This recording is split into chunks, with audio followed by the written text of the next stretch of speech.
Jueves 18 de febrero de 2021, este día estudiamos la clase 2.1, suma de ángulos internos de un triángulo. Recordemos, escribe la medida de los siguientes ángulos y tenemos, a simple vista nosotros podemos ya clasificarlo. Podemos ver que este es un ángulo recto. ¿Por qué? Porque los ángulos rectos medían 90 grados. Nos fijamos en la posición y vemos que es un ángulo recto. Literal B, observamos que es un ángulo llano, es decir, que mide 180 grados.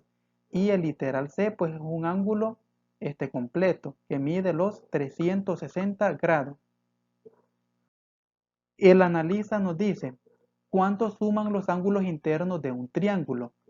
A partir del resultado del literal A, ¿cómo se puede calcular la medida del ángulo que falta en el siguiente triángulo? Y tenemos aquí el triángulo. Tenemos que un ángulo mide 70 grados, el segundo mide 50 grados y tenemos el soluciona. Lo primero que debemos hacer es dibujar un triángulo, colorear los ángulos y cortarlo en tres partes. Al unir los vértices, observamos que se forma un ángulo de 180 grados. Por lo tanto, la suma de los ángulos internos de un triángulo va a ser de 180 grados. El literal B nos dice, en el literal A se obtuvo que la suma de los ángulos internos es 180 grados, por lo que puedo restar a 180 la medida de los ángulos que conozco. Por ejemplo, para conocer la medida que me hace falta aquí, yo voy a hacer lo siguiente. A 180, que es el total de los ángulos internos, le resto 70, que es un dato que ya conozco, y 50. Al hacer esa resta, vamos a obtener 60, por lo que la medida del ángulo faltante es, en este caso, 60 grados. Comprendamos, la suma de los ángulos internos de un triángulo es 180. En un triángulo en el que se conocen las medidas de dos ángulos, es posible calcular la medida del ángulo que se desconoce, restando los ángulos dados. Resuelve, calcula la medida del ángulo desconocido en cada uno de los siguientes triángulos.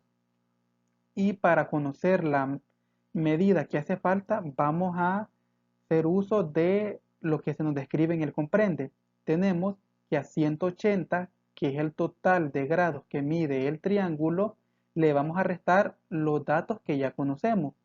180 menos 25 menos 100. Entonces eso nos va a dar como resultado 55. Esa era la medida que nos hacía falta, 55 grados. Al sumar estos tres nos dará como resultado 180.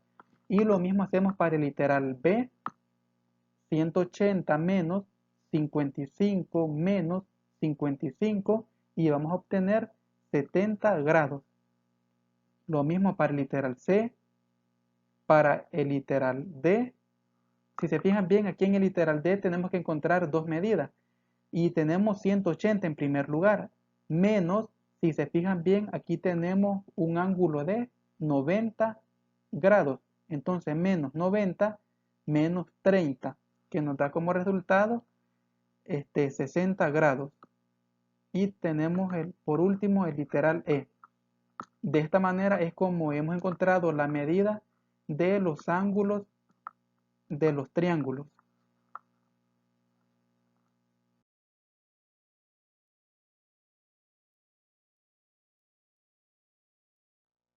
Actividad: desarrollar los ejercicios de la página 31 del cuaderno de ejercicios.